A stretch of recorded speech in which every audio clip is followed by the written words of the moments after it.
Hello बच्चों, चलिए प्रश्न को पढ़ते हैं और समझते हैं। मान ज्ञात कीजिए और हमें एक सीमा दी हुई है। लिमिट एक्स का मान पाई बटा 6 की ओर अग्रसर है। वर्गमूल 3 sine x minus cos x और बटे में है एक्स माइनस पाई बटा 6। प्रश्न को हल करने से पहले हम प्रश्न के लिए मुख्य अवधारणा लिख लेते हैं। तो प्रश्न के लिए मुख्य अवधारणा जिसकी सहायता से इस प्रश्न को हल किया जाएगा। मुख्य अवधारणा में हम सबसे पहले 7 अनिर्धार्य रूपों को लिखेंगे। तो मैं यहाँ लिख देता हूँ अनिर्धार्य रूप, इसकी जानकारी आपको होना चाहिए। अनिर्धार्य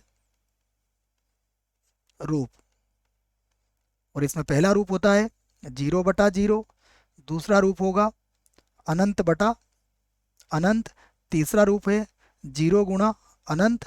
उसके बाद है अनंत माइनस अनंत रूप, ये भी अनिर्धार्य होता है।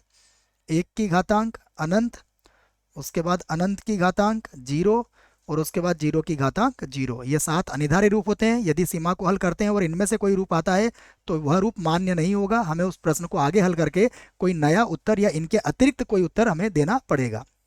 आइए, ये हम पहली मुख्य अवधारणा ले लेते हैं और एक मानक सीमा का प्रयोग करेंगे, उसे भी मैं यहाँ पर लिख देता हूँ। तो मानक सीमा, मानक सीमा, हम मानक सीमा जो यहाँ पर प्रयोग में लेके आएंगे वो होगी लिमिट एक्स का मान 0 की ओर अग्रसर साइन एक्स बटा एक्स, इसका मान कितना होता है 1। अब आइए प्रश्न को लिखते हैं। तो प्रश्न में जो हमें सीमा दी है, देखिए वो क्या है, लिमिट, यहाँ एक्स का मान किसकी ओर अग्रसर है, पाई बटा 6।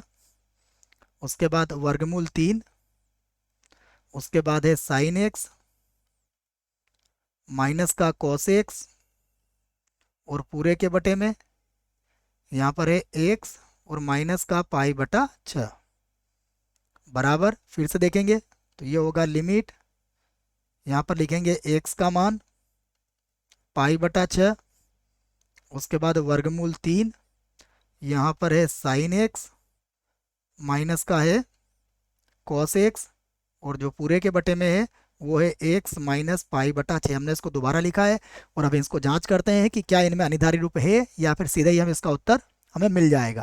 तो हम इसमें क्या मान रखेंगे, इसमें हम मान रखेंगे पाई बटा 6 अर्थात 30 डिग्री। तो साइन 30 डिग्री का मान देखिए कितना होता है, इसका मान होता है 1/2, तो ये √3/2 हो जाएगा। इधर ये भी √3/2 हो जाएगा, मतलब ये तो 0 हो गया। और बटे में भी कितना हो गया, 0, अर्थात ये कौन सा रूप है, ये 0/0 रूप है। अब हमें इस सीमा को आगे हल करना पड़ेगा। तो आइए इसको हल करने का प्रयास करते हैं। तो बराबर, यहाँ पर लिखा मैंने लिमिट एक्स का मान पाई बटा 6। अब हम इसको इस मानक से में लाने का प्रयास करेंगे। तो मैं इसमें 2/2 का गुणा कर रहा हूँ। तो ये लिखा मैंने इसमें 2 और उसके बाद हो जाएगा √3/2 और यहाँ पर आ जाएगा साइन एक्स, फिर -1/2 और ये हो जाएगा कॉस एक्स। तो मैंने 2/2 का यहाँ पर गुणा कर लिया है और बाकी जो बटे में था हम उसको वैसा ही लिख देंगे, एक्स माइनस पाई बटा 6।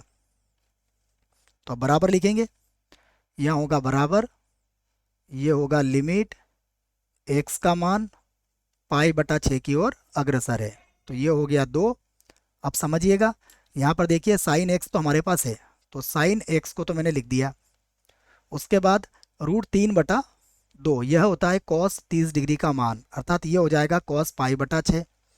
उसके बाद माइनस कॉस एक्स तो वैसे रहेगा। 1/2 कब होता है, 1/2 होता है साइन 30 डिग्री का मान, मतलब ये साइन पाई बटा 6 के बराबर हो जाएगा। और बटे में देखते हैं, बटे में हमारे पास है एक्स माइनस पाई बटा 6, ये लिख दिया हमने। अब यहाँ पर जो सूत्र हम लगाने वाले हैं उस सूत्र को भी मैं लिख देता हूँ। हम जानते हैं sign A cos B minus cos A और साइन बी, ये सूत्र होता है sign A cos B minus cos A sine B बराबर होता है साइन ए माइनस बी के बराबर।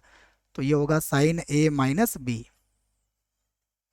तो अब देखिएगा इसकी सहायता से ये सीमा अब कैसे हो जाएगी। मैं लिख देता हूँ यहाँ पर बराबर लिमिट, देखो पाई बटा 6 को हम अगर इधर लाते हैं तो इसको ऐसा भी लिख सकते हैं, एक्स माइनस पाई बटा 6। अब ये किसकी ओर अग्रसर हो जाएगा, ये शून्य की ओर अग्रसर हो जाएगा। उसके बाद यहाँ पर है 2, ये सूत्र बन गया। तो सूत्र बना तो ये बना साइन एक्स माइनस पाई बटा 6 और बटे में देखिए कितना हो जाएगा, ये हो जाएगा x माइनस पाई बटा 6। अब मानक सीमा को देखिए आप, मानक सीमा क्या होती है, वैसे हमने लिखवा दी है, फिर भी मैं एक बार लिख देता हूँ। भाई हम जिस मानक सीमा की बात कर रहे हैं वो मानक सीमा क्या होती है, लिमिट x का मान 0 की ओर अग्रसर होना चाहिए, यहाँ पर साइन x होना चाहिए, बटे में भी x होगा, तो इसका मान कितना होगा 1। अब यहाँ देखिए यदि x के स्थान पर x माइनस पाई बटा 6, यहाँ भी x माइनस पाई बटा 6 और यहाँ पर भी x माइनस पाई बटा 6 है, तो इसका मान भी किसके बराबर हो जाएगा, इसका मान भी 1 के बराबर हो जाएगा। तो दो तो वैसा का वैसा, मानक सीमा से इसका मान हो जाएगा 1, अर्थात हमारा उत्तर आ जाएगा 2। आशा करता हूँ आपको इस प्रश्न का उत्तर समझ में आया होगा। धन्यवाद।